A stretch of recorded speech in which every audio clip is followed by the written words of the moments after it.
कैसे हैं? उम्मीद करता हूँ आप लोगों की पढ़ाई अच्छी चल रही होगी, क्योंकि इधर तो क्लास कंटिन्यू रेगुलर चल रहा है, आप लोग देख ही रहे हैं। और आप लोगों की भी पढ़ाई अच्छी चल रही होगी, क्योंकि ठंडी है, ठंडी में तो खाना पीना जो खाते होंगे तो पच जाता होगा। उसमें तो ऐसा है नहीं गर्मी है, डकार आ रही, उल्टी हो रही।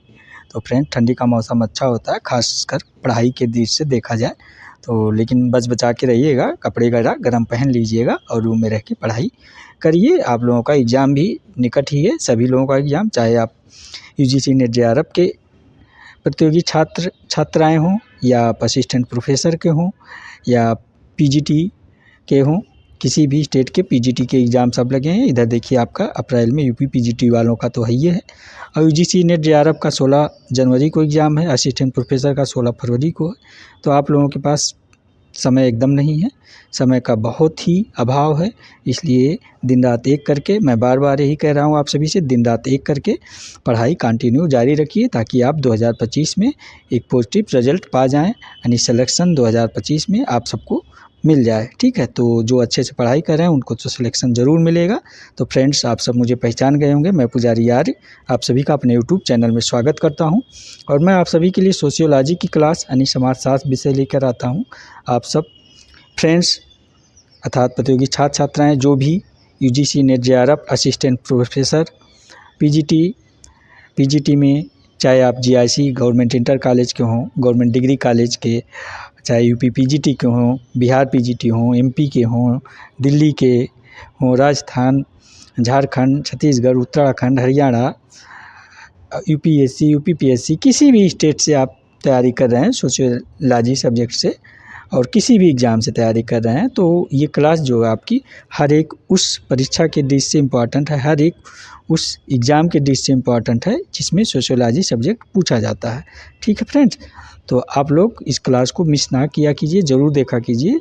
आने वाले सभी परीक्षाओं में ये काफ़ी सहयोगी और उपयोगी साबित होगा ये क्लास आप सभी के लिए।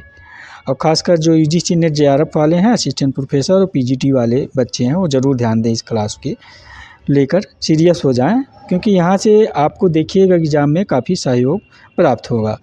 तो आइए आपकी क्लास की शुरुआत करते हैं, देखते हैं आज आप सभी के क्लास में क्या है। और क्लास की शुरुआत करने से पहले आप लोग क्लास को शेयर कर दीजिए और लाइक कर दीजिए, और जो लोग चैनल पे नए हैं चैनल को सब्सक्राइब कर लें, और पुराने जो हमारे छात्र छात्राएँ हैं, प्रतियोगी छात्र छात्राएँ, उनको तो पता है क्या करना है क्या नहीं करना है। ठीक है, तो फ्रेंड्स, आप लोगों को देखिए, ये सोशियोलॉजी यानी समाजशास्त्र विषय में लेके आता हूँ।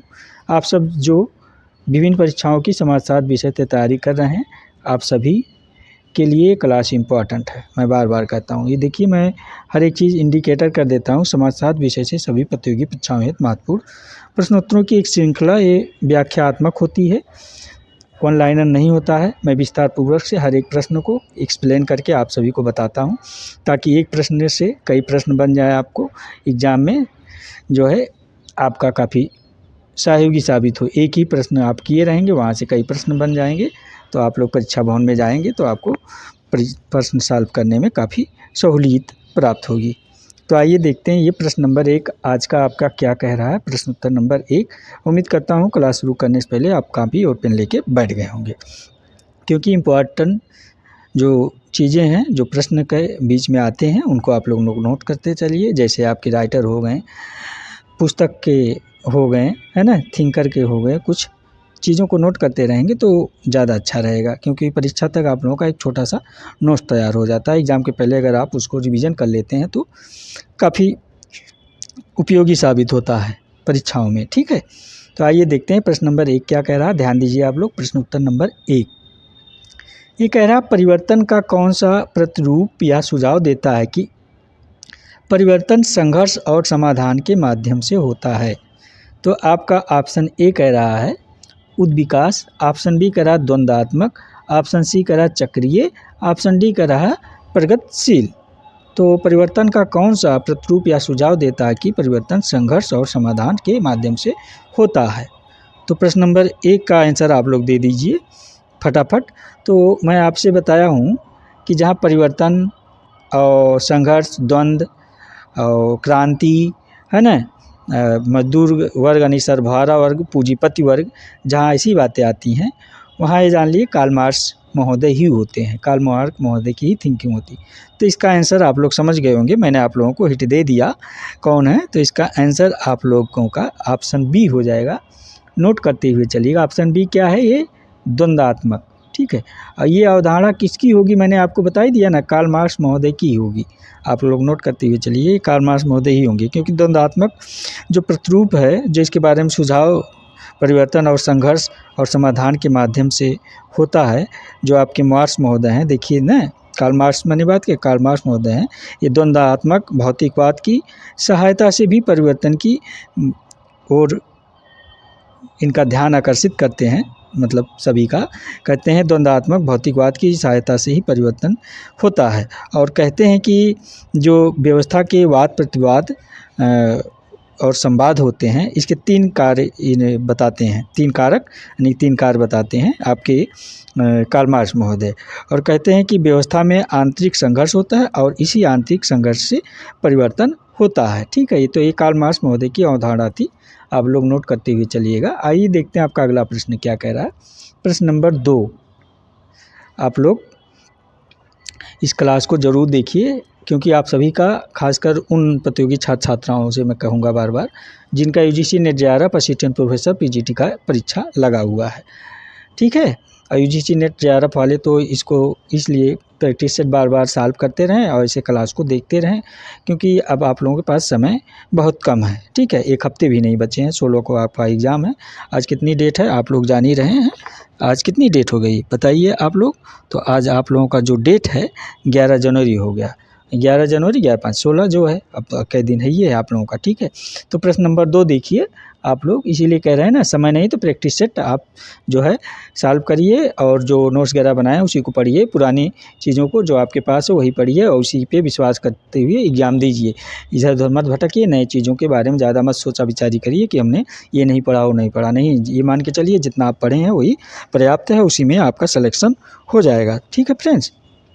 क्योंकि आप लोगों के जो अनुभवी शिक्षक हैं, जो अनुभवी लोग हैं, जो सेलेक्टेड लोग हैं, वो क्या कहते हैं आप लोग देखे होंगे, चाहे जितने भी अच्छे शिक्षक होंगे, अच्छे सलाहकार होंगे, यही आपको कहते हैं कि आप लोग एक किताब को, एक चैनल को या किसी भी एक टॉपिक को जो है एक ही जगह से उठा के बार बार पढ़िए। यानी कि एक राइटर अगर आप उठा लेते हैं, जैसे मान लीजिए आप किसी भी राइटर में दोषी एंड जैन की किताब उठा लेते हैं बुक्स, तो उस बुक्स को आप जो है बार बार पढ़िए, ना कि आप आज दोषी एंड जैन को पढ़ रहे हैं, कल मदान की पढ़िए, परसों जो है किसी अन्य राइटर की थिंकर का पढ़िए, नहीं।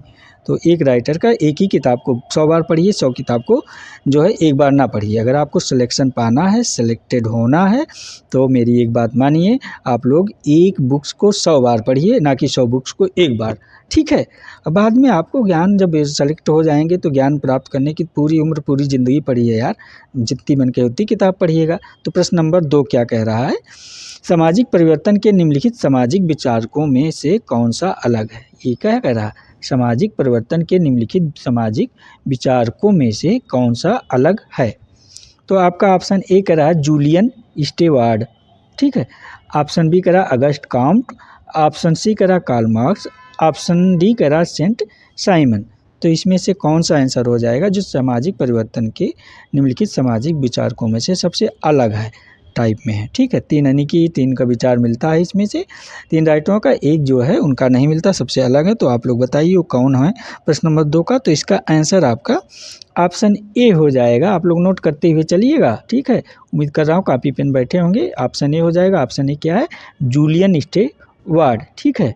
ये जो है एकदम अलग हैं, क्योंकि सामाजिक परिवर्तन के सामाजिक विचारों में जो आपके अगस्ट कॉम्ट महोदय हैं और कार्ल मार्क्स महोदय हैं और सेंट साइमन हैं, ये जो है तीनों लोगों के विचार, जबकि आपके जूलियन स्टेवार्ड जो हैं ये सामाजिक विचारक नहीं हैं, और वो तीनों बाकी आपका सामाजिक विचारक हैं, Auguste Comte, Karl Marx, Saint Simon, ठीक है। जबकि सामाजिक परिवर्तन के विभिन्न कारकों संबंधी जो मत जो प्रतिपादन किया है इन लोगों ने, एक कार्ल मार्क्स, अगस्ट कॉम्ट से वेबर, सोरोकिन, आगबन, आपके वेवलन, माल्थस, सैडलर तथा हंटिंगटन महोदय हैं, ठीक है। जो इन लोगों के जो विचार है सामाजिक परिवर्तन के बारे में, इन्होंने काफ़ी विस्तार पूर्वक से बता रखा है। मैंने जितना नाम लिया, ना कि जूलियन स्टीवार्ट, आप लोग समझ गए होंगे ऐसे प्रश्न को अच्छे से, ठीक है, क्योंकि ऐसे प्रश्न परीक्षा में पूछे जाते हैं तो आप लोग गलत मत कीजिएगा, ठीक है, क्योंकि आप लोग यहाँ सॉल्व कर रहे हैं क्वेश्चन एंड आंसर। अगर सॉल्व करने के बावजूद आप लोग गलती करते हैं तो फिर आप लोगों की पढ़ाई का क्लास करने का कोई मतलब नहीं रह जाएगा, ठीक है। आइए देखते हैं प्रश्न नंबर 3 आपका क्या कह रहा है। प्रश्न नंबर 3 कह रहा है, क्या यह किसका मत था कि क्रांतियाँ इतिहास की वाहक हैं? क्या कह रहा है, यह किसका मत है कि क्रांतियाँ इतिहास की वाहक है? तो आपका ऑप्शन ए कह रहा Auguste Comte, option B Karl Marx, option C Hegel, option D Engels. यानी एंजल्स कौन है? फ्रेडरिक एंजल्स है, ये कार्ल मार्क्स के फ्रेंड्स हैं, ठीक है। हीगल के बारे में आप जान ही रहे हैं, ठीक है। ये सब जो है अगस्ट काम्ट, कार्ल मार्क्स का अगस्ट काम्ट सब जो है आपके समाजशास्त्र के पिता ये हैं। कार्ल मार्क्स आप जान ही रहे हैं, भौतिकवादी हैं, ठीक है। पूंजीपतियों के खिलाफ हमेशा सर्वहारा मजदूर वर्गों की बात करते रहते हैं। हीगल जो है इनके जस्ट उलटा चलते हैं, ठीक है। आइए देखते हैं इसका आंसर, आप लोग बताइए क्या है। इसका आंसर आपके प्रश्न नंबर 3 का कार्ल मार्क्स हो जाएंगे, नोट करते हुए चलिएगा। प्रश्नानुसार ये आपका ऑप्शन बी कार्ल मार्क्स है, ठीक है। जो प्रश्न कह रहा, प्रश्न के अनुसार क्योंकि क्रांतियाँ इतिहास की वाहक है, ये कार्ल मार्क्स महोदय ही तो कहते हैं, क्योंकि कार्ल मार्क्स जो क्रांतियाँ इतिहास का वाहक है। कार्ल मार्क्स एक मानवीय इतिहास के विकास के नियमों का प्रतिपादन करते हैं और स्वयं को चार्ल्स डार्विन के समकक्ष जो है अपने आप को मानी विकासवादी प्रकृति को मान के चलते हैं और कहते हैं प्रकृति के जैविकीय विकास के नियमों की जो खोज किया इन्होंने, और जो उत्पादनविद यानी परिवर्तन, वर्णों के निर्माण, वर्ग संघर्ष और ऐतिहासिक विकास, पूंजीवादी की उत्पत्ति, विकास की व्याख्याओं ने कार्ल मार्क्स को एक प्रसिद्ध सामाजिक वैज्ञानिक बना दिया, यानी फिलासफर कह सकते हैं, समाजशास्त्री कह सकते हैं, ठीक है। एक विद्वान जो है कार्ल मार्क्स इसी रूप में उभर के आए। तो उम्मीद करता हूँ ये प्रश्न आप लोग समझ गए होंगे। आइए देखते हैं आपका अगला प्रश्न क्या कह रहा है। प्रश्न नंबर 4 क्या कह रहा है, ध्यान दीजिए। प्रश्न नंबर 4 कह रहा है, समाजशास्त्र एवं सामाजिक मानवशास्त्र में संरचनावाद का प्रणेता किसे कहा जाता है? ये 4 नंबर प्रश्न है, ध्यान दीजिए। कह रहा है कि समाजशास्त्र एवं सामाजिक मानवशास्त्र में संरचनावाद प्रणेता किसे कहा जाता है, ठीक है। तो आपका ऑप्शन ए कह रहा है एंथोनी गिडेंस, ऑप्शन बी कह रहा है सी लेवी स्ट्रास यानी क्लाउड लेवी स्ट्रास, आपका ऑप्शन सी कह रहा है एल अल्थुजर यानी लुई अल्थुजर, और डी कह रहा है ए आर रेडक्लिफ ब्राउन, ठीक है। तो समाजशास्त्र एवं सामाजिक मानवशास्त्र में संरचनावाद का प्रणेता किसे कहा जाता है? ऐसे प्रश्न आप लोग गलत ना कीजिएगा, मैं बार बार कहता हूँ। तो इसका आंसर आपका क्लाउड लेवी स्ट्रास महोदय हो जाएंगे।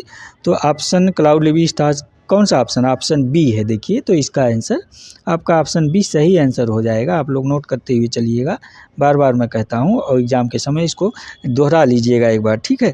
क्योंकि आप लोग जब नोट करते हैं, एक छोटा सा नोट बनता है ना, नोट बना लिखने पढ़ने से क्या होता है ना डियर स्टूडेंट, लिखने पढ़ने से क्या होता है, चीज़ें जो है याद होती रहती हैं।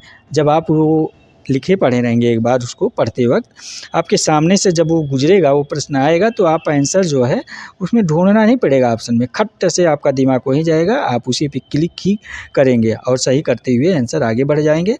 और तो जब आपके साथ ऐसी घटना घट जाएगी तो आप सिलेक्शन पाना लाजमी है आपको, ठीक है। तो इसका क्या है, क्लाउड लेवी स्ट्रास महोदय। तो समाजशास्त्र एवं सामाजिक मानवशास्त्र में संरचनावाद का प्रणेता क्लाउड लेवी स्ट्रास को माना गया है। और क्लाउड लेवी स्ट्रास एक जटिल संरचनावादी सोशियोलॉजिस्ट कहे जाते हैं, यानी मानवशास्त्री सोशियोलॉजिस्ट, ठीक है। और इनका सिद्धांत है कि मानवशास्त्रियों में जो पूरी गंभीरता के साथ लिया है, मानवशास्त्री जो हैं, जो उनके सिद्धांत में जिसे उन्होंने पूरी गंभीरता के साथ लिया है, क्लाउड लेवी स्ट्रास कहते हैं कि सामाजिक संरचना का जो संबंध है वो किसी भी प्रकार की प्रयोग सिद्ध वास्तविकता से जो है नहीं, अपितु उन प्रारूपों से है जो संरचना को विकसित करते हैं, ठीक है। ये आपके क्लाउड लेवी स्ट्रास महोदय कहते हैं कि सामाजिक संरचना का संबंध किसी भी प्रकार की प्रयोग सिद्ध वास्तविकता से नहीं है, अपितु उन प्रारूपों से है जो संरचनावाद को विकसित करते हैं। ये क्लाउड लेवी स्ट्रास के अनुसार है, आप लोग नोट करते हुए चलिएगा, ठीक है। आइए देखते हैं अगला प्रश्न। उम्मीद करता हूँ प्रश्न नंबर 4 भी आप लोग समझ गए होंगे मेरे प्रिय प्रतियोगी छात्र छात्राएं, आइए देखते हैं प्रश्न नंबर 5 क्या कह रहा है आपका। प्रश्न उत्तर नंबर 5 ये कह रहा है किसने मानव मस्तिष्क के अध्ययन के संदर्भ में द्विवर्गीकरण प्राणियों का निरूपण किया। ठीक है, किसने मानव मस्तिष्क के अध्ययन के संदर्भ में द्विवर्गीकरण प्राणियों का निरूपण किया। ये प्रश्न नंबर 5 है आपका। ठीक है, तो इसका आंसर क्या हो जाएगा आपका। ऑप्शन ए कह रहा है सिगमंड फ्राइड महोदय, ऑप्शन बी कह रहा है एच हाइमन, ऑप्शन सी कह रहा क्लाउड लेवी स्टार्ट महोदय, ऑप्शन बी कह रहा ये डी कह रहा बी मालिनोव्स्की। ये मालिनोव्स्की क्या है, मानव शास्त्री हैं, आप लोग ध्यान दीजिएगा इस चीज़ को। ठीक है, तो इसका आंसर आपका क्लाउड लेवी स्टार्ट महोदय इसका भी हो जाएगा। पिछले प्रश्न भी यही थे शायद आपके, क्लाउड लेवी स्टार्ट महोदय, इसमें भी यही है। ठीक है, तो इसका आंसर आपका ऑप्शन सी हो जाएगा, क्योंकि ये प्रश्न अनुसार जो प्रश्न कह रहा है ना कि मानव मस्तिष्क के अध्ययन के संदर्भ में द्विवर्गीकरण प्राणियों का निरूपण किसने किया है, नहीं तो क्लाउड लेवी स्टार्ट महोदय किया है। ठीक है, और ये कहते हैं कि इनका जो प्रसिद्ध सिद्धांत रहा है, ये भाषा मनोवैज्ञानिकों से सीखते हैं और लेते हैं और कहते हैं कि वस्तुओं के घटने का कारण भाषा और उसकी अवधारणाएं हैं। ठीक है, वस्तुओं के घटने के कारण। क्लाउड लेवी स्टार्ट आगे कहते हैं सामाजिक संरचना सिद्धांत मानव शास्त्रियों में पूरी गंभीरता के साथ लिया जाता है। ठीक है, क्या कहते हैं जो क्लाउड लेवी स्टार्ट की सामाजिक संरचना सिद्धांत मानव शास्त्रियों के द्वारा पूरी गंभीरता के साथ लिया जाता है।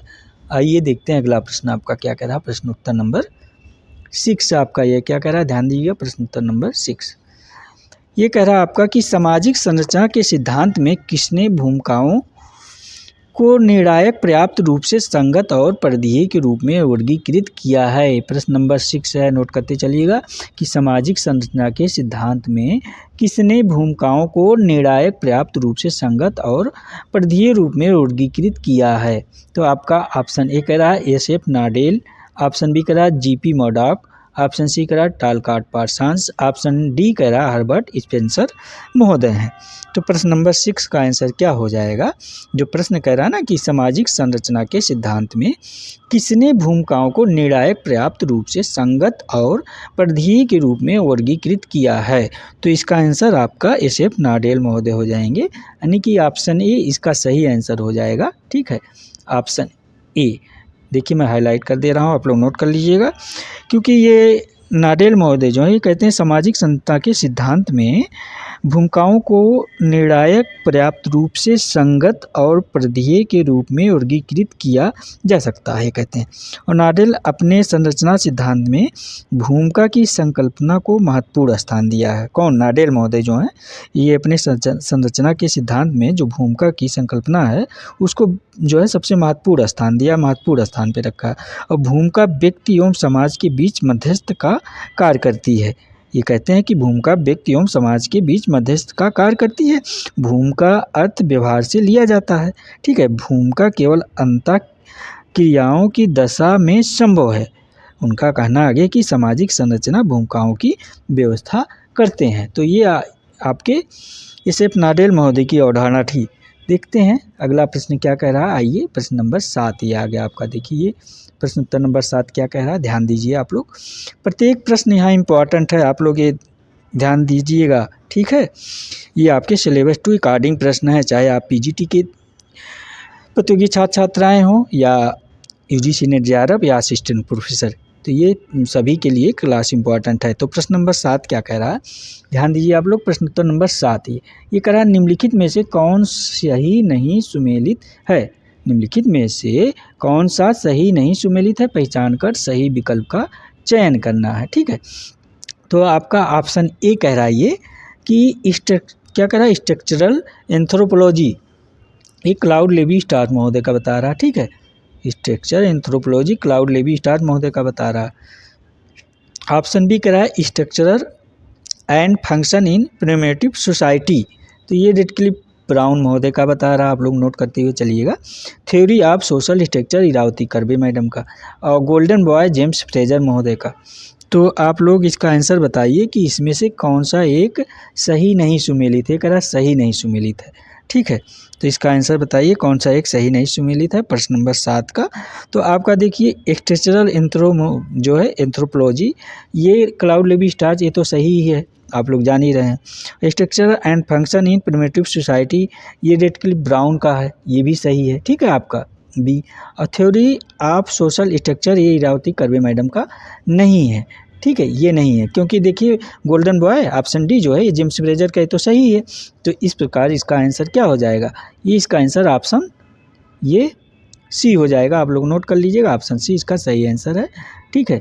तो इरावती कर्वे इसका नहीं है थ्योरी ऑफ सोशल स्ट्रक्चर के, तो फिर कौन है आप लोग ध्यान दीजिए, ये एस.एफ. नाडेल महोदय हैं, इसका जगह आपका ये थ्योरी ऑफ इरावती कर्वे महोदय, इरावती कर्वे मैडम की जगह आपके कौन है, ये नहीं है, नाडेल महोदय। आप लोग नोट कर लीजिएगा क्या है, नाडेल महोदय, ठीक है।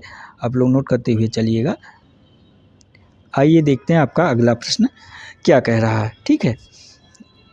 प्रश्न नंबर 8, ये 8 नंबर आपका कह रहा है। प्रश्न नंबर 8 नोट करते हुए चलिएगा कि श्रम विभाजन के संबंध में अपने विचारों को व्यक्त करते हुए इमाइल दुर्खीम ने किस सिद्धांत का प्रतिपादन किया। श्रम के विभाजन के संबंध में अपने विचारों को व्यक्त करते हुए इमाइल दुर्खीम ने किस सिद्धांत का प्रतिपादन किया है। तो आपका ऑप्शन ए हो जाएगा डार्विन का सिद्धांत, ऑप्शन बी कह रहा केनन का सिद्धांत, ऑप्शन सी कह रहा मार्क्स का सिद्धांत, ऑप्शन डी कह रहा स्पेंसर का सिद्धांत। तो इसका आंसर आप लोग सही दीजिएगा, गलत मत दीजिएगा, क्योंकि ये प्रश्न जो है बार बार पूछे जाने वाले हैं परीक्षाओं में, ठीक है। रिपीटेड प्रश्न यानी कि रिपीट कर करके पूछे जाते हैं। तो आपके जो श्रम विभाजन के संबंध में अपने विचारों को व्यक्त करते हुए इमाइल दुर्खीम महोदय ने किस सिद्धांत का प्रतिपादन किया है, तो इन्होंने ऑप्शन ए आपका सही आंसर हो जाएगा डार्विनवाद सिद्धांत। डार्विनवाद सिद्धांत यानी विकासवाद सिद्धांत, ये आप लोगों ने हाई स्कूल में शायद पढ़ रखा है, ठीक है। डार्विनवाद का सिद्धांत, जिराफ वाला याद होगा, गर्दन जो जैसे जैसे विकास करता, ठीक है। जिराफ का जो एग्जाम्पल था हाई स्कूल में, याद है कि नहीं आप लोगों को भाई, अगर अच्छे से पढ़े होंगे तो याद ही होगा, ठीक है। क्योंकि श्रम विभाजन के संबंध में अपने विचारों को अभिव्यक्त करते हुए इमाइल दुर्खीम महोदय कहते हैं कि डार्विन के सिद्धांत का प्रतिपादन किया, और कहते हैं कि श्रम विभाजन नामक पुस्तक की रचना जो दुर्खीम ने 1893 में किया था। श्रम विभाजन, लेबर ऑफ, समझ गए ना आपका, इनका है ना लेबर ऑफ, ये श्रम विभाजन, डिवाइजन है लेबर, है ना, इनकी पुस्तक है श्रम विभाजन दुर्खीम की, जो 1893 में आई थी। तो इस पुस्तक में इमाइल दुर्खीम ने कहा कि श्रम विभाजन के सिद्धांत, उसकी उत्पत्ति, उसके आधार व प्रभाव तथा उसकी गतिशीलता का विस्तृत अध्ययन से इन्होंने किया है, और कहा है कि श्रम विभाजन का अर्थ विभिन्न लोगों या वर्गों में उनकी क्षमता के अनुसार कार्य का विभाजन करना, ताकि कार्य का सुचारू रूप से तथा शीघ्रता से पूरा किया जा सके। ये आपकी इमाइल दुर्खीम की अवधारणा है, और कहते हैं कि श्रम विभाजन एक सामाजिक तथ्य, नैतिक व्यवस्था और स्वचालित सार्वभौमिक घटना है, जो कि प्रत्येक समाज में पाई जाती है। सही बात है, ये पाई ही जाती है प्रत्येक समाज में श्रम। आइए देखते हैं अगला प्रश्न। उम्मीद करता हूँ प्रश्न 8 भी आप लोग समझ गए होंगे। ये वेस्टहेन क्या है, वेस्टहेन उपागम के साथ किस समाजशास्त्री का नाम जुड़ा है। प्रश्न नंबर, ये वेस्टहेन उपागम या वेस्टहेन पद्धत या वेस्टहेन किसे कहते हैं कि साथ किसका समाजशास्त्री नाम जुड़ा हुआ है। ये प्रश्न जो है आप लोग गलत कर ही नहीं सकते। तो आपका ऑप्शन ए कराऊँ में इमाइल दुर्खीम, फर्नी टानीज, और option C Max Weber, option D W G. Sumner, ठीक है।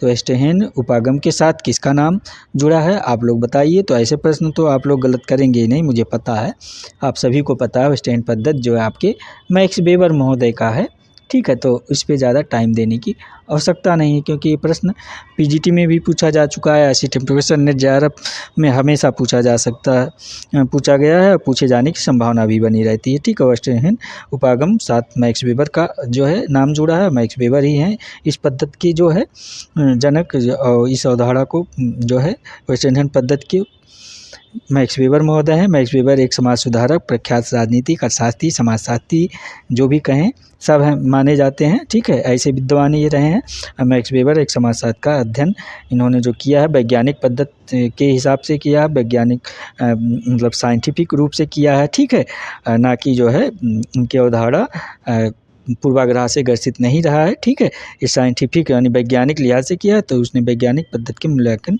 पद्धति को स्पष्ट रूप से बल दिया है। तो इसी हिसाब से ये इसी को स्टैंड उपागम के साथ इनको जोड़ा जा रखा है, किसको, मैक्स वेबर महोदय के। ठीक है, आइए देखते हैं अगला प्रश्न आपका क्या कह रहा है। अगला प्रश्न आपका कह रहा है, निम्नलिखित में से किसने आत्मतुष्ट भविष्य कथन के संबंध में लिखा है। प्रश्न लिखते चलिए कि निम्नलिखित में से किसने आत्मतुष्ट भविष्य कथन के संबंध में लिखा है। तो किसने लिखा है, ऑप्शन ए कह रहा टालकट पार्सन्स आपका कह रहा है। ठीक है, ऑप्शन बी कह रहा रॉबर्ट किंगमर्टन, ऑप्शन सी कह रहा मैक्स वेबर, ऑप्शन डी कह रहा विल्फ्रेड प्रेटो। तो आप लोग ध्यान दीजिए, इसका आंसर क्या हो जाएगा, आत्मतुष्ट भविष्य कथन के संबंध में किसने लिखा। प्रश्न नंबर 10 का आंसर आप लोग बना दीजिए। तो इसका आर के मार्टन महोदय हो जाएंगे। आर के मार्टन मतलब रॉबर्ट किंग मार्टन होंगे ना। ऑप्शन बी ये सही आंसर हो जाएगा। आप लोग नोट करिएगा, ऑप्शन बी ये सही आंसर हो जाएगा, क्योंकि आर के मार्टन आत्मतुष्ट भविष्य कथन के संबंध में लिखा है। और रॉबर्ट मार्टन जो हैं कहते हैं कि समाजशास्त्रीय परिप्रेक्ष्य को वैज्ञानिक स्वरूप प्राप्त करने हेतु विज्ञान की प्रमुख विशेषताओं को मान्यता देनी चाहिए, यानी वैज्ञानिक रूप से चीज़ों को जो है देखा जाना चाहिए। ये आपके आर के मार्टन का कहना है। आइए देखते हैं अगला प्रश्न। प्रश्न नंबर 11 क्या कह रहा है, ध्यान दीजिए आप लोग। प्रश्न उत्तर नंबर 11 क्या कह रहा है, ये कह रहा है कि किसने धर्म और जादू, क्या कह रहा है, किसने धर्म और जादू को पवित्र तथा विज्ञान को अपवित्र के रूप में वर्गीकृत किया है। ठीक है, ये प्रश्न नोट करिएगा, किसने धर्म और जादू को पवित्र तथा विज्ञान को अपवित्र के रूप में वर्गीकृत किया, यानी कि किसने धर्म और जादू को पवित्र माना है, विज्ञान को अपवित्र माना है। यही कह रहा प्रश्न कुल मिला के आपका। Option A Morgan, option B Malinowski, option C Radcliffe Brown, option D Emile Durkheim हो गए। तो इसमें से कौन है जो धर्म और जादू पवित्र। तो ये प्रश्न आप लोग गलत नहीं कर सकते, मुझे पता है, क्योंकि ये भी प्रश्न बार बार परीक्षा में पूछा गया है। तो ऑप्शन बी इसका सही आंसर हो जाएगा, ये मेलिनोव्स्की महोदय हो जाएंगे। ठीक है, ये नोट करते हुए चलिएगा। इन्होंने ही मेलिनोव्स्की जो है धर्म और जादू को पवित्र तथा विज्ञान को अपवित्र के रूप में वर्गीकृत किया है। और आपके जो दुर्खिम महोदय हैं, ये धर्म में प्रचलित प्राचीन परंपराओं को और विश्वासों का खंडन किया है। इमाइल दुर्खिम महोदय जो आपके, ठीक है, ऑप्शन डी जो हो गए ये, इन्होंने इसका खंडन किया है। और धार्मिक विचारों का आधार ऑस्ट्रेलिया की आदिम जनजात के अरुणता का अध्ययन किया है। ठीक है, ऑस्ट्रेलिया का अरुणता जनजातियों का अध्ययन कर रखा है इन्होंने। ठीक है, आइए देखते हैं आपका अगला प्रश्न क्या कह रहा है। प्रश्न नंबर 12। उम्मीद कर रहा हूँ कि क्लास आप सभी को समझ में आ रही होगी। मेरे प्रिय प्रतियोगी छात्र छात्राएँ जो भी हैं, आप सभी के क्लास ही समझ में आ रहा, मैं जहाँ तक उम्मीद करता हूँ। अगर ना आ रहा हो, कोई भी प्रश्न कन्फ्यूजन हो, तो उस कन्फ्यूजन को दूर करने के लिए आप लोग कमेंट करके बताइएगा।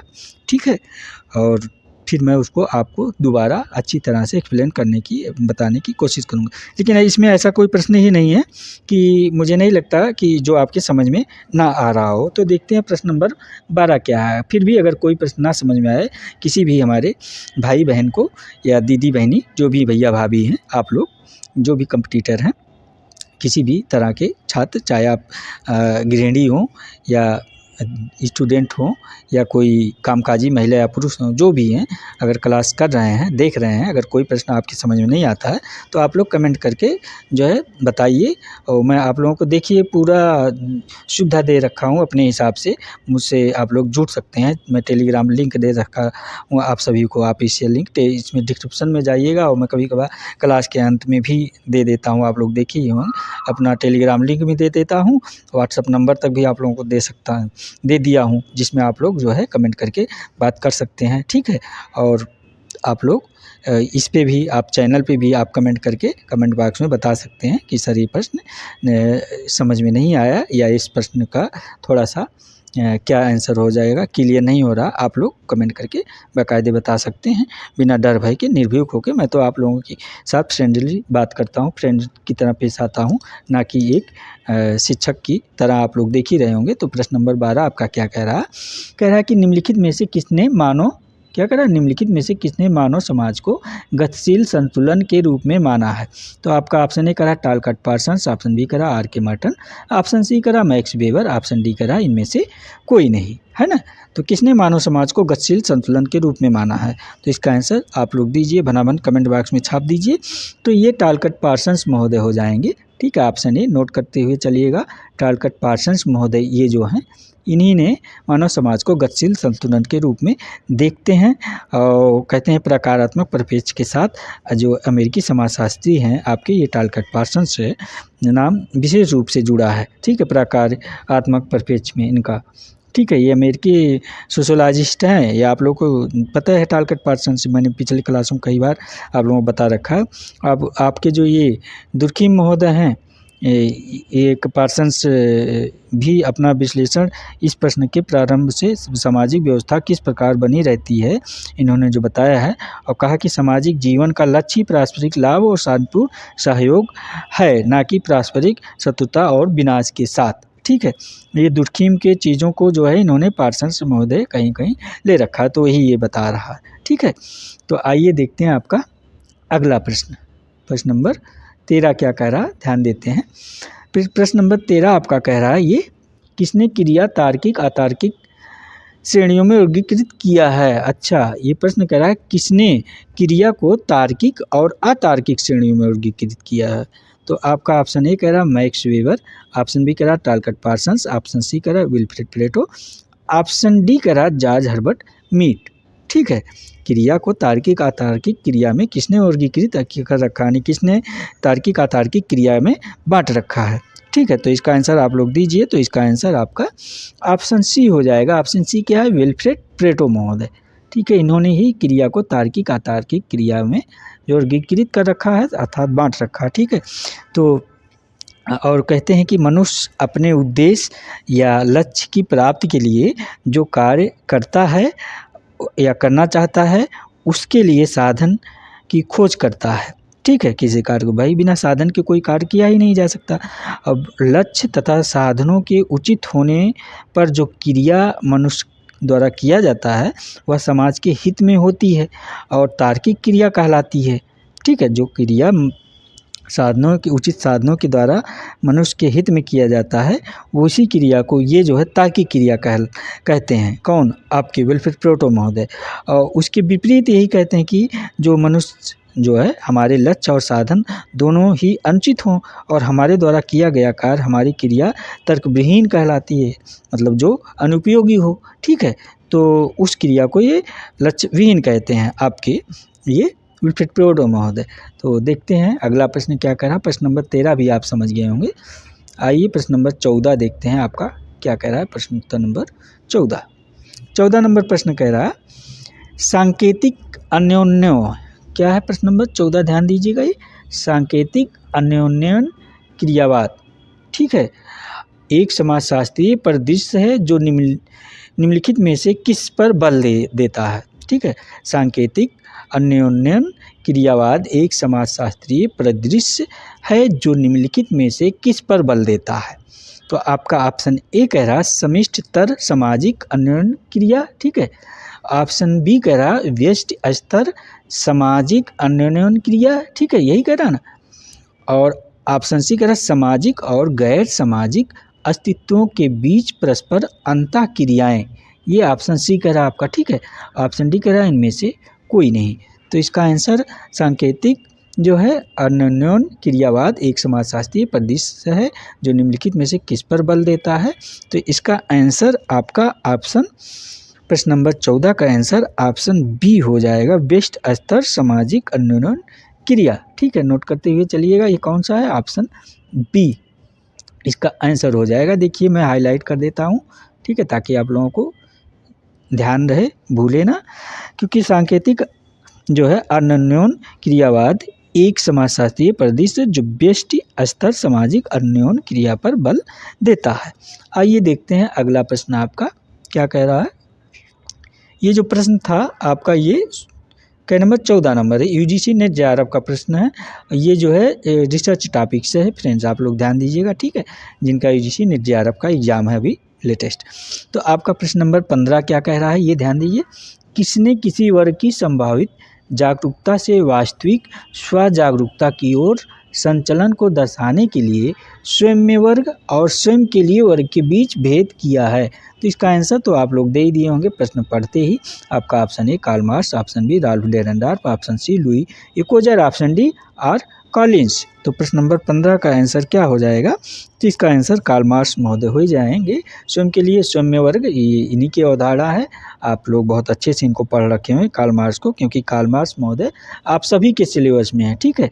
देखिए मैं हाईलाइट कर दे रहा हूँ कार्ल मार्क्स। तो कार्ल मार्क्स चाहे पीजीटी वाले हों, चाहे असिस्टेंट प्रोफेसर या यूजीसी नेट जेआरएफ वाले में, आप सभी के सिलेबस में। तो ये ऐसे प्रश्न गलत मत कीजिए, क्योंकि कार्ल मार्क्स ने किसी वर्ग की संभावित स्व जागरूकता से वास्तविक स्व जागरूकता की ओर संचलन को दर्शाने के लिए स्वयं में वर्ग और स्वयं के लिए वर्ग के बीच भेद किया है।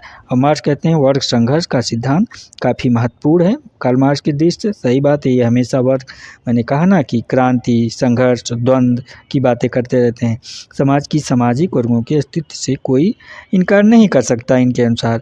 और कहते हैं प्रत्येक समाज में जन, संपत्ति, पद, वर्ग, प्रतिभा आदि के आधार पर भेद विद्यमान रहता है हमेशा, ये कहते हैं। तो उसी की लड़ाई ये लड़ते हैं समाज में जो है, ठीक है।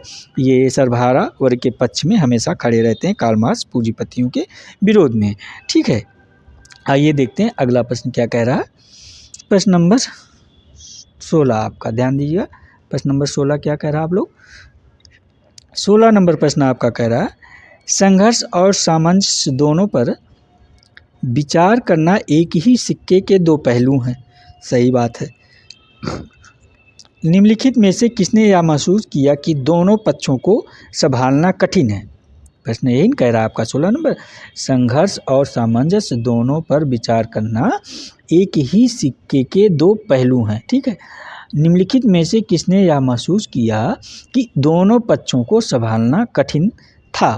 तो आपका option A Ralf Dahrendorf, option B Lewis A Coser, option C George Simmel, option D Karl Marx, ठीक है। तो इसका आंसर आप लोग नोट करते हुए चलिए, राल्फ डेरेनडार्फ महोदय हो जाएंगे, ठीक है। यानी कि आर डेरेनडार्फ, जिनको कभी कभार आप देखे होंगे ना एग्जाम में दे जाते होंगे तो पूरा नाम नहीं लिखा रहता, R Dahrendorf, Lewis Coser, L A Coser, George Simmel, जो G Simmel, Karl Marx K Marx ऐसे लिखा रहेगा, ठीक है, कभी कभार। तो इससे आप लोग कंफ्यूज मत होइएगा कि इनका पूरा नाम, अधूरा नाम आप लोग के दिमाग में होना चाहिए, ठीक है, इन लोगों का।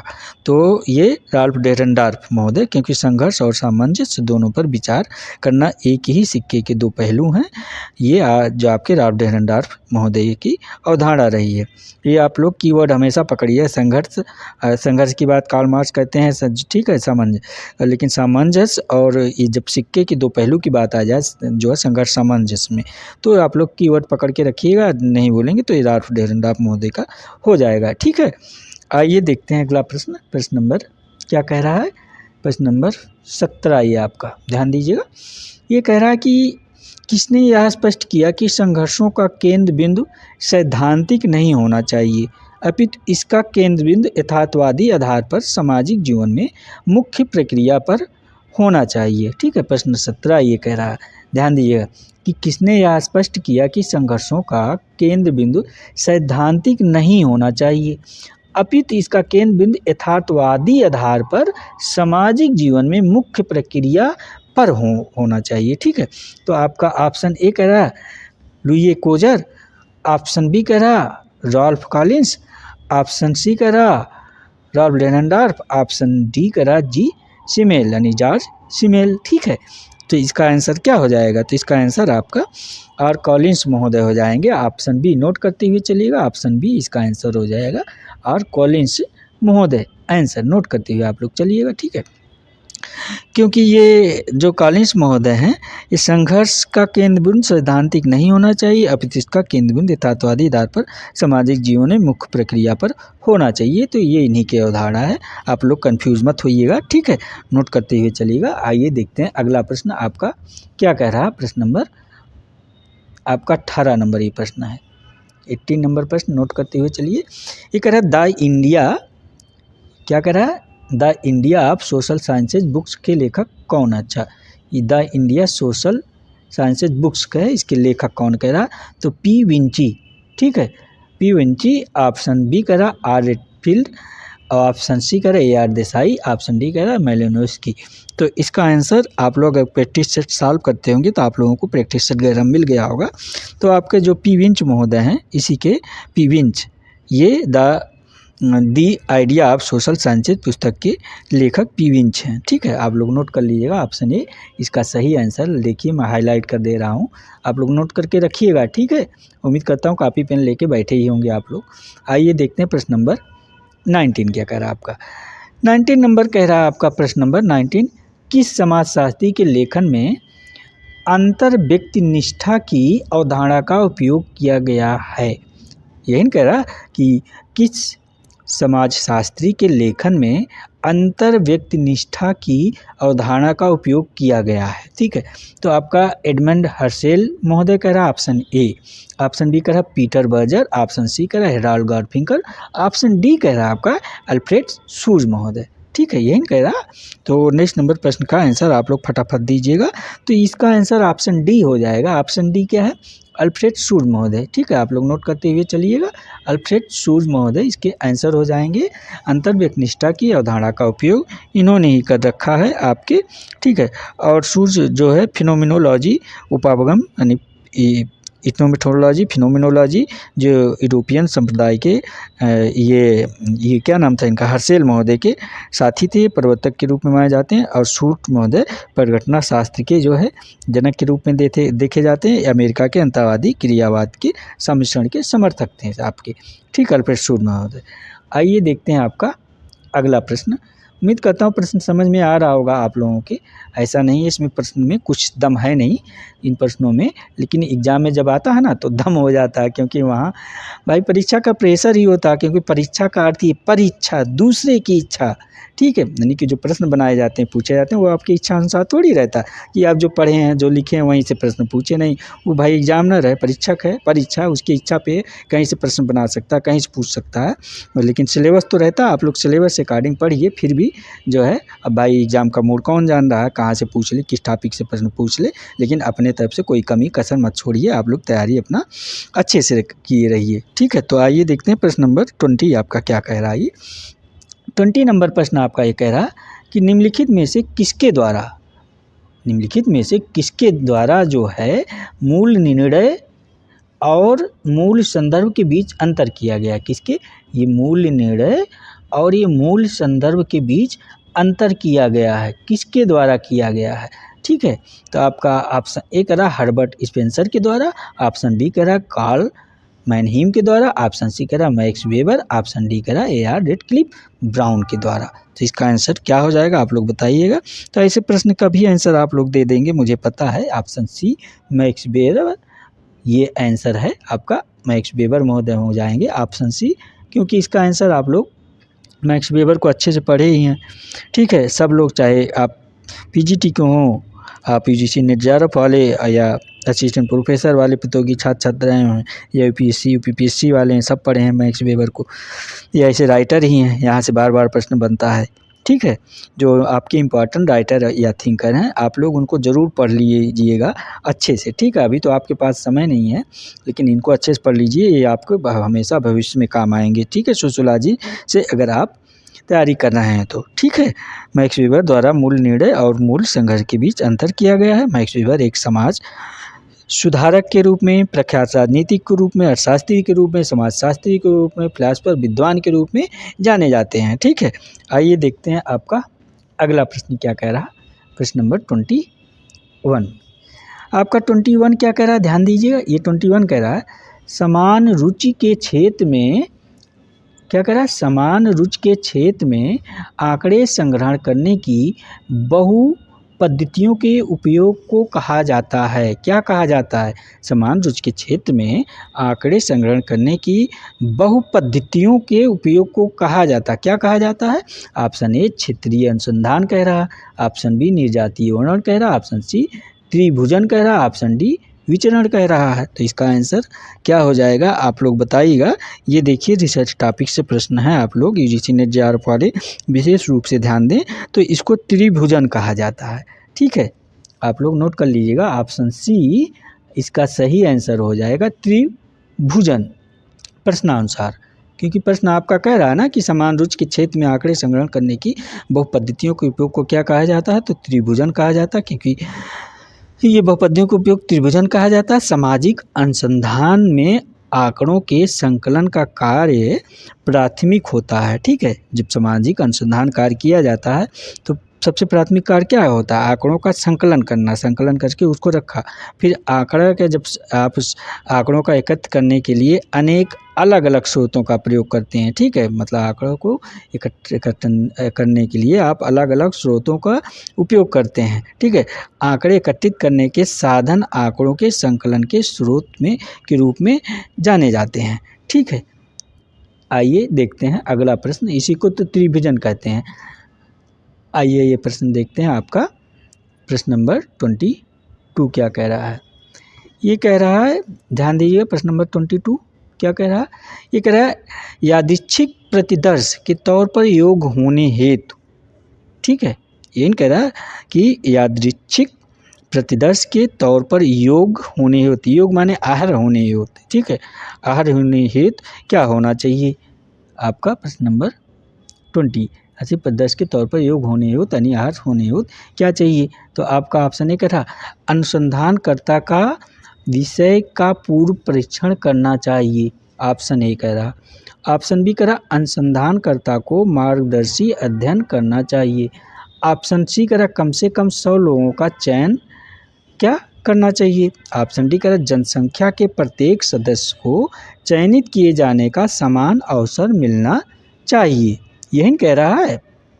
तो इसका आंसर क्या हो जाएगा, यादृच्छिक प्रतिदर्श के तौर पर योग होने हेतु क्या होना चाहिए। तो इसका आंसर आपका ऑप्शन डी हो जाएगा। ये भी शोध और रिसर्च का प्रश्न है, टॉपिक से आप लोग ध्यान दीजिएगा। ऑप्शन डी इसका आंसर हो जाएगा ये। ठीक है, ऑप्शन डी नोट करते हुए चलिए, ऑप्शन डी इसका आंसर है। ये डी क्या कह रहा है, आप लोग ध्यान दीजिए कि जनसंख्या के प्रत्येक सदस्य को चयनित किए जाने का समान अवसर मिलना चाहिए। ठीक है, क्योंकि यादृच्छिक जो प्रतिदर्श के तौर पर योग आहर यानी कि योग्यता माने आहर जो हो, जो उसके लायक हो, जनसंख्या के प्रत्येक सदस्य को चयनित किए जाने का समान अवसर मिलना चाहिए। किसी भी एग्ज़ाम, किसी भी परीक्षा में अगर व्यक्ति को चयनित करना है तो उसको जो है हर व्यक्ति को, मतलब हर सदस्य को इसका मौका मिलना चाहिए। ऐसा नहीं किसी को बिना मौका दिए आप उसको चयन कर लें। ठीक है, तो आइए देखते हैं अगला प्रश्न क्या है। प्रश्न नंबर आपका 23 नंबर प्रश्न क्या कह रहा है, ध्यान दीजिएगा। ये कह रहा है, निम्नलिखित में से किसने सर्वप्रथम सामाजिक विज्ञान अनुसंधान में सर्वेक्षण पद्धति का उपयोग किया है। ये प्रश्न 23 कह रहा है कि निम्नलिखित में से किसने सर्वप्रथम सामाजिक विज्ञान अनुसंधान में सर्वेक्षण पद्धति का उपयोग किया है। सर्वप्रथम, सबसे पहले सामाजिक विज्ञान अनुसंधान में ये सर्वेक्षण पद्धति का उपयोग किया है, ये पूछ रहा है। तो आपका ऑप्शन ए करा चार्ल्स, इसमें ऑप्शन ए चार्ल्स बूथ महोदय बता रहा, ऑप्शन बी करा विलियम जे गुडे, ऑप्शन सी करा सी ए मोजर, ऑप्शन डी करा जहोडा। ठीक है, तो इसका आंसर क्या हो जाएगा, ये भी प्रश्न आप लोग बताइए। 23 प्रश्न का आंसर, तो ये इसका आंसर चार्ल्स बूथ महोदय हो जाएंगे। आप लोग नोट करते हुए चलिएगा, चार्ल्स बूथ महोदय। ठीक है, ऑप्शन ए इसका सही आंसर है प्रश्नानुसार, क्योंकि चार्ल्स बूथ ने सर्वप्रथम सामाजिक विज्ञान अनुसंधान में सर्वेक्षण पद्धति का उपयोग किया है और सामाजिक सर्वेक्षण सामाजिक घटनाओं के व्यवस्थित एवं वैज्ञानिक अध्ययन की एक प्रणाली के रूप में इन्होंने अपनाया है।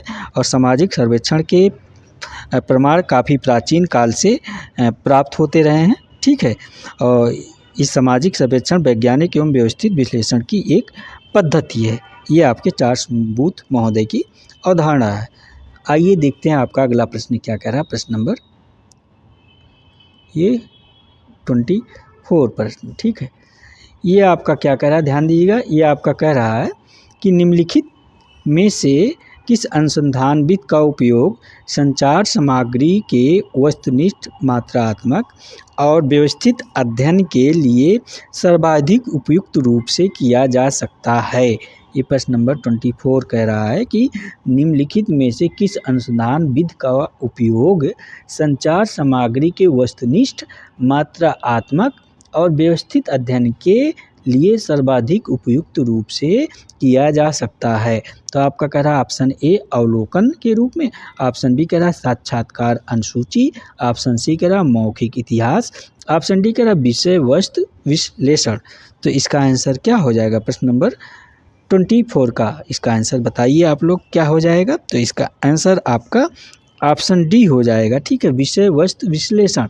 नोट करते हुए चलिएगा, ऑप्शन डी विषय वस्तु विश्लेषण हो जाएगा इसका आंसर आपका, क्योंकि प्रश्न आपका जो कह रहा है ना कि विषय वस्तु विश्लेषण अनुसंधानविद का यही कह रहा है उपयोग संचार सामग्री के वस्तुनिष्ठ, मात्रात्मक और व्यवस्थित अध्ययन के लिए सर्वाधिक उपयुक्त रूप से किया जा सकता है। तो विषय वस्तु विश्लेषण साक्षात्कारों, प्रश्नावलियों, अनुसूचियों तथा अन्य लिखित या मौलिक भाषागत अभिव्यक्तियों द्वारा जो है प्रतिशोध तत्वों की अंतर्वस्तु को क्रमबद्ध, वस्तुनिष्ठ, परिणामात्मक वर्जन के लिए अपनाई जाने वाली एक प्रविधि है, ठीक है। तो ये आपकी शोध प्रवृत्ति से प्रश्न था फ्रेंड्स 24 नंबर। तो उम्मीद करता हूँ ये प्रश्न भी आप लोग जो यूजीसी नेट जेआरएफ के हमारे प्रतियोगी छात्र छात्राएँ हैं वो लोग विशेष रूप से ध्यान दें इन प्रश्नों को, क्योंकि ये शोध के प्रश्न ही हैं, ठीक है। आप लोग ध्यान दीजिएगा, ये प्रश्न जो आपका है शोध से ही है। तो आपका 25 प्रश्न क्या कह रहा है, ध्यान दीजिए। कह रहा है आंद्रे बेंते ने अपने अध्ययन कास्ट, क्लास एंड पावर के लिए क्षेत्रीय अध्ययन कहाँ पर किया है? कौन से अध्ययन में? ये caste, class and power Andre बेंते का है, ठीक है। आप लोग ध्यान दीजिएगा इस चीज़ को। ये प्रश्न इनका आंद्रे बेंते कास्ट, क्लास एंड पावर किसकी है पूछा जाता है, ठीक है। तो इसका अध्ययन इन्होंने कहाँ पर किया? ऑप्शन ए कह रहा रामपुरा, ऑप्शन बी कह रहा श्रीपुरम, ऑप्शन सी कह रहा खालापुर, ऑप्शन डी कह रहा किशनगढ़ी।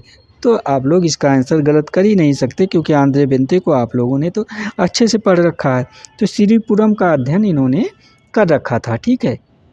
ये श्रीपुरम आप लोग नोट करते हुए चलिएगा, इन्होंने श्रीपुरम का अध्ययन कर रखा था कास्ट, क्लास एंड पावर के लिए, ठीक है। क्योंकि आंद्रे बेंते ने अपने अध्ययन में कास्ट, क्लास एंड पावर के लिए क्षेत्रीय अध्ययन श्रीपुरम गांव का अध्ययन किया है, ठीक है। आंद्रे बेंते ने जो इनकी पुस्तक है विषमता एवं सामाजिक परिवर्तन, ये इसमें प्रमुख रूप से जो ग्रामीण भारत की विषमता पाई जाती है ग्रामीण भारत में, ठीक है, उसी के बारे में भारतीय समाज के क्या कहते हैं अधिकर्मात्मक व्यवस्था के एक शास्त्रीय दृष्टिरूप में इन्होंने देखा है, उसका अध्ययन किया है और उसी में क्लास जो आपका ये कास्ट, क्लास एंड पावर में लिख रखा है। यानी कि भारतीय में जो विभिन्नता पाई जाती है, विभिन्नता क्या है आप जान ही रहे हैं, जाति, धर्म, ठीक है, और पहनावा ओढ़ावा, सांस्कृतिक कल्चर, रहना खाना, उठना बैठना, जो सामाजिक स्थिरीकरण पाया जाता है छोटे बड़े का, ठीक है ना। और जो ये आपका आपके धर्म के अनुसार कि बहुत लोग हैं, मतलब विभिन्नता है ना यहाँ पर कि बहुत लोग कोई किसी धर्म का मान रहा है, कोई किसी जाति से मिलान कर रहा है, तो उसी के बारे में ये आपके आंद्रे बेंते महोदय कास्ट, क्लास एंड पावर में लिख रखा है, ठीक है। कौन जो है ज़्यादा पावर में, कौन सी जात ज़्यादा पावरफुल होती है, पावर में रहती है, कौन सी जात किस जात की स्थिति बहुत निम्न स्तर की होती है, उसके बारे में इन्होंने श्रीपुरम गाँव का अध्ययन जब किया था वहाँ से विस्तारपूर्वक से अपने इस कास्ट, क्लास एंड पावर में लिख रखा है। इस बुक है, समझिए उनकी बुक्स है कास्ट, क्लास एंड पावर, इन मत सोचिए ये क्या है। आइए देखते हैं आपका प्रश्न नंबर 26 क्या कह रहा है, ध्यान दीजिएगा। ये प्रश्न नंबर 26, ठीक है, आपका क्या कह रहा है प्रश्न नंबर 26। ये प्रश्न नंबर 26 आपका कह रहा है स्ट्रीट कॉर्नर सोसाइटी पुस्तक का लेखक कौन है? प्रश्न नंबर 26, जो स्ट्रीट कॉर्नर सोसाइटी ये जो पुस्तक है इसका लेखक कौन है पूछ रहा है। तो आपका ऑप्शन ए कह रहा थ्रेसर, ये ऑप्शन ए कह रहा आपका, क्या कह रहा ऑप्शन ए 26 नंबर ये पुस्तक है। ये थ्रेसर लिखा है ना, थ्रेसर नहीं है फ्रेंड, ये थ्रेसर है। ये जो है ये ऊपर एक मात्रा लग जाएगा, आप लोग ध्यान दीजिएगा ये इस पे, ठीक है, ठीक है। ये इस पे तो थोड़ा लिखते नहीं बनता कि लिख के कुछ बता, थ्रेसर है, ठीक है, ध्यान दीजिएगा। ऑप्शन है थ्रेसर महोदय है। ऑप्शन, इनका पूरा नाम वैसे लिखा जाता है एफ.एम. थ्रेसर महोदय, ठीक है। और ऑप्शन बी है W.F. व्हाइट है, ऑप्शन बी आपकी ये। ऑप्शन सी है G.C. होम्स महोदय हैं। ऑप्शन डी है रॉबर्ट रेडफील्ड महोदय हैं, रॉबर्ट रेडफील्ड महोदय हैं, ठीक है, यही ना। तो स्ट्रीट कॉर्नर सोसाइटी पुस्तक का लेखक आपके W.F. व्हाइट महोदय हैं, आप लोग नोट कर लीजिएगा, ऑप्शन बी ये हो जाएगा, ठीक है। इस पुस्तक का लेखक आपके W.F. व्हाइट महोदय हैं।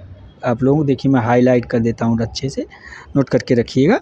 आइए आपका देखते हैं अगला प्रश्न क्या कह रहा है। 27 नंबर प्रश्न क्या कह रहा है, ध्यान दीजिए आप लोग।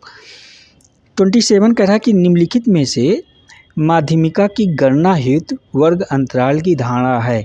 ये देखिए शोध टॉपिक से, रिसर्च टॉपिक से है, UGC नेट JRF वाले जिनका भी 16 जनवरी को परीक्षाएं हैं, हमारे सभी प्रतियोगी छात्र छात्राएँ ध्यान दें कि जो ये 27 नंबर प्रश्न क्या कह रहा है कि निम्नलिखित में से माध्यमिका की गणना हेतु वर्ग अंतराल की धारणा है। तो वर्ग अंतराल की धारणा क्या है, तो ऑप्शन ए कह रहा है आपका सभी आवृत्तियां वर्ग अंतराल की वास्तविक सीमाओं के बीच फैली हैं, ऑप्शन ए कह रहा है। ऑप्शन बी कह रहा है सभी आवृत्तियां वर्ग अंतराल के मध्य बिंदु पर संकेंद्रित हैं, ऑप्शन सी कह रहा है आपका सभी आवृत्तियां वर्ग अंतराल के उच्च सीमा पर संकेंद्रित हैं, ऑप्शन डी कह रहा है सभी आवृत्तियां वर्ग अंतराल की निम्न सीमा पर संकेंद्रित हैं। तो इसमें से कौन सा आंसर हो जाएगा जो कह रहा आपका प्रश्न की निम्न में से माध्यमिका की गणना हेतु वर्ग अंतराल की धारणा है, प्रश्न नंबर 27 का। तो इसका आंसर आपका नोट करते हुए चलिएगा, ऑप्शन ए हो जाएगा, ठीक है। ऑप्शन ए आपका ये क्या कह रहा है, ध्यान दीजिए ऑप्शन ए, ये ऑप्शन ए कह रहा है कि सभी आवृत्तियां जो आपका वर्ग अंतराल की वास्तविक सीमाओं के बीच फैली हैं, क्योंकि माध्यमिका की गणना हेतु वर्ग अंतराल की धारणा की सभी आवृत्तियां वर्ग अंतराल की वास्तविक सीमाओं के बीच फैली हैं, क्योंकि माध्यमिका किसी पद का वह परिणाम है जो किसी पदमाला के आरोही तथा अवरोही क्रम के लिए हुए पदों के मध्य का मूल्य होता है, ठीक है। आरोही क्रम यानी ऊपर से नीचे, अवरोही क्रम नीचे से ऊपर जो जाता है, जो उसके मध्य का जो मूल्य होता है, जो बीच की होती है क्रमों के बीच में, वही होता है। यह संपूर्ण अंक के समूह के मध्य से चुना जाता है तथा यह पूरे अंक समूह के 2 भागों में बांटता है, ठीक है। जैसे आप इस पर समझ ही रहे होंगे ना, जैसे आपका इधर से है, आप 4 है, 8 है, 9 है, 11 है, ठीक है, 16 है, तो इसमें मध्य क्रम कौन सा आ जाएगा, हैं 17 है, तो इसका मध्य क्रम कौन सा हो जाएगा, आप देखिएगा ये तो मध्य क्रम जैसे आप इसमें एक अंक कोई और हो जाना चाहिए 8, यहाँ 11 है, ठीक है, और मान लेते हैं तो मध्य क्रम में 3 इधर आपका हो गया और 3 इधर हो गया, तो ये जो आपका 9 बचा, यही मध्य क्रम कह रहा है, ठीक है। तो इसी का परिणाम बता रहा है, ठीक है। तो ऊपर क्रम से ये जैसे इस तरफ ऐसे लिखा रहेगा, ठीक है, ऊपर से नीचे, नीचे से ऊपर, हमने इस तरह जगाना उन्हें किस तरह लिख दिया है, आपका इस तरह नहीं लिखा रहेगा, ठीक है। तो ध्यान दीजिए, तो जो बीच का क्रम होता है उसी की बात कर रहा है, उस संपूर्ण मध्य की चुना जाता है, या पूरे अंक के समूह को 2 भागों में बांटता है। तो 2 भाग में ये एक भाग इधर आ गया, एक भाग इधर आ गया, ठीक है, यानी कि अगर इधर से आएगा तो एक भाग ऊपर जो यहाँ बीच में रहेगा वही माना जाएगा, बाकी ऊपर नीचे। उम्मीद करता हूँ ये प्रश्न आप समझ गए होंगे, ठीक है। तो फ्रेंड्स आइए देखते हैं अगला प्रश्न 28। ये सभी के सभी प्रश्न आप लोग ध्यान दीजिएगा, परीक्षा की दृष्टि से काफ़ी इम्पॉर्टेंट है। ये प्रश्न नंबर 28 आपका क्या कह रहा है, आइए देखते हैं 28। ये कह रहा है निम्नलिखित में से IQR यानी कि अंतस्थ चतुर्थ रेंज जिसे कहते हैं कि अभिप्राय क्या है, इसका अभिप्राय क्या है, यही कह रहा निम्नलिखित में से IQR यानी कि अंतस्थ चतुर्थ रेंज से अभिप्राय क्या है। तो ऑप्शन ए आपका कह रहा प्रथम संघरोध बिंदु से द्वितीय संघरोध बिंदु तक विचलन ठीक है, ये ऑप्शन ए कह रहा है आपका। ऑप्शन बी कह रहा है द्वितीय संगरोध बिंदु से तृतीय संगरोध बिंदु तक विचलन। ऑप्शन सी कह रहा है प्रथम संगरोध बिंदु से तृतीय संगरोध बिंदु तक विचलन। ऑप्शन डी कह रहा है उपर्युक्त सभी। तो इसका आंसर क्या हो जाएगा आप लोग बताइएगा, प्रश्न नंबर 28 का। तो इसका आंसर आप लोग नोट करते हुए चलिएगा, ऑप्शन सी हो जाएगा। ये देखिए ऑप्शन सी। ऑप्शन सी क्या कह रहा है, प्रथम संगरोध बिंदु से तृतीय संगरोध बिंदु तक विचलन। ये आपका ऑप्शन सी कह रहा है, ठीक है। क्योंकि IQR यानी कि अंतस्थ चतुर्थ रेंज जिसे कहते हैं का अभिप्राय जो इसमें दे रखा है आपका, आप लोग जो रिसर्च के छात्र होंगे, शोध छात्राएँ, उनको तो पता ही होगा, क्योंकि इस क्लास को देखने वाले कुछ लोग PhD तो कर ही रहे होंगे, कुछ लोग ऑलरेडी नेट JRF होंगे, कुछ लोग असिस्टेंट प्रोफेसर वाले होंगे, तो उनको अच्छी तरह से पता होगा। लेकिन PGT वाले के लिए ये प्रश्न देखा जाए नहीं है, ठीक है। तो ये हमारे असिस्टेंट प्रोफेसर और जो PhD वाले छात्र छात्राएँ हैं आपके, उन्हीं के लिए है जो शोध के हैं, जो नेट JRF UGC की तैयारी कर रहे हैं, जिनको कैट वगैरह रिसर्च देना है, उन्हीं के लिए है, ठीक है। तो इसमें इसका मतलब आपका ये कह रहा है प्रश्न नंबर 28 कि QR का जो है प्रतिबिंब कह रहा है कि प्रथम संगरोध बिंदु से तृतीय संगरोध बिंदु तक विचलन किसी समंक माला में सबसे बड़ा पद तथा सबसे छोटे पद के मूल के अंतर को विस्तार करते हैं। मतलब किसी भी जो सबसे बड़ा होता है, जो सबसे छोटा होता है, प्रथम संगरोध बिंदु कह रहा है, फिर तृतीय संगरोध बिंदु तक विचलन, जो सबसे बड़ा होता है, जो सबसे छोटे की बात कर रहा है। और कहता है कि ये प्रारंभिक माप की तरह देखे जाते हैं। इसे दो प्रकार से व्यक्त किया जा सकता है, कह रहा है। क्या? एक कह रहा है समांक माला के सबसे अधिक मूल्य तथा सबसे कम मूल्य के अंतर के रूप में। मतलब उसी मालूम जो सबसे अधिक मूल्य के रूप में एक देखा जाएगा, एक सबसे कम मूल्य के रूप में देखा जाएगा, ठीक है। और दूसरा कह रहा है समांक माला का मतलब सबसे अधिक तथा सबसे कम मूल्य के रूप में देखा जा सकता है। तो इसी अंतर को ये प्रथम संगरोध बिंदु तथा तृतीय संगरोध बिंदु तक का विचलन को, जो मतलब अंतर होता है, विचलन मतलब उसी के बीच के अंतर को दर्शाता है, ठीक है। जो आपका IQR यानी अंतर चतुर्थ रेंज की अपर्याय यही होता है। तो आइए देखते हैं आपका अगला प्रश्न क्या कह रहा है। प्रश्न नंबर 29 आपका कह रहा है, ध्यान दीजिए आपका प्रश्न नंबर 29 ये कह रहा है वैधता का अभिप्राय है। किसका अभिप्राय? वैधता, ठीक है, वैधता का अभिप्राय है, ये वैधता की बात कर रहा है। ऑप्शन ए कह रहा आंकड़े एकत्र करने, क्या कह रहा है ऑप्शन ए आपका? आंकड़े एकत्र करने मापदंड अथवा विधि किस सीमा तक वास्तविक होने की गुणवत्ता रखते हैं। ये ऑप्शन ए कह रहा है वैधता का अभिप्राय। ऑप्शन बी कह रहा आंकड़े एकत्र करने की विधि किस सीमा तक सटीक होने की गुणवत्ता रखते हैं। ऑप्शन सी कह रहा है ए और बी दोनों सही है। ऑप्शन डी कह रहा है उपरोक्त में से कोई नहीं सही है, ठीक है, वैधता का अभिप्राय। तो इसका आंसर आप लोग ध्यान दीजिएगा, इसका आंसर आपका सी हो जाएगा। ए और बी दोनों सही है, ठीक है, आपका नोट करते हुए चलिएगा, ये ऑप्शन सी हो जाएगा, ए और बी दोनों सही है। क्योंकि ये जो इस प्रश्नानुसार है ना, ये प्रश्न कह रहा वैधता का अभिप्राय है, तो वैधता का अभिप्राय आपके आंकड़े एकत्र करने के मापदंड अथवा विधि किस सीमा तक वास्तविक होने की गुणवत्ता रखते हैं, ये भी सही है। ऑप्शन बी कह रहा आंकड़े एकत्र करने की विधि किस सीमा तक सटीक होने की गुणवत्ता रखते हैं, ये भी सही है। क्योंकि वैधता का संबंध माप की यथार्थता या परिशुद्धता या सत्यता से है, ठीक है। जो वैधता की माप की जो संबंध होता है, जो माप की सीमा होती है, वैधता वैध रूप से देखा जाता है, उसकी क्या यथार्थता मतलब सत्य हो, या परिशुद्धता यानी कि एकदम शुद्ध हो, और सत्य मतलब मुख्य रूप से सत्य हो, उसमें अशुद्धता ना हो, ठीक है। वैधता उसी को कहा जाता है, ये वैध है ना, चीज़ें सही है, ठीक है। तो और उसमें दो महत्वपूर्ण बातें होनी चाहिए प्रश्नानुसार। क्या कह रहा है? यही जो आपको मैंने बताया ए और बी, कि यह माप द्वारा चीज़ को मापन किया जा रहा है जिसका मापन करना चाहते हैं, या कि यह माप सही रूप से किया जा रहा है, ठीक है। तो आंकड़े एकत्र करने के मापदंड सही होना चाहिए, विधि के अनुसार होना चाहिए, वास्तविक गुणवत्ता रखने वाला होना चाहिए, ये बात सत्य है। ऑप्शन ए कह रहा आंकड़े एकत्र करने की विधि किस सीमा तक सटीक होना चाहिए, और जो गुणवत्तापूर्ण आंकड़े, ना कि जो इधर उधर की बातें हो उसको आप लाके और चीज़ों को जो है सही साबित करिए, ऐसा नहीं होना चाहिए, ठीक है। तो आंकड़ों के अनुसार ये बातें कर रहा है। ये शोध का प्रश्न है, आप लोग ध्यान दीजिए। आइए देखते हैं अगला प्रश्न। उम्मीद करता हूँ ये भी प्रश्न समझ गए होंगे। ये प्रश्न उन्हीं के समझ में आएगा, हमारे जो है प्रिय छात्र छात्राएँ, जो आप लोग रिसर्च टॉपिक पढ़े होंगे या पढ़ रहे होंगे, ठीक है। आइए देखते हैं प्रश्न नंबर 30। ये प्रश्न उत्तर नंबर 30 यानी 30 नंबर प्रश्न क्या कह रहा है, ये कह रहा है कि निम्नलिखित में से कौन डी स्कूलिंग सोसाइटी का लेखक है।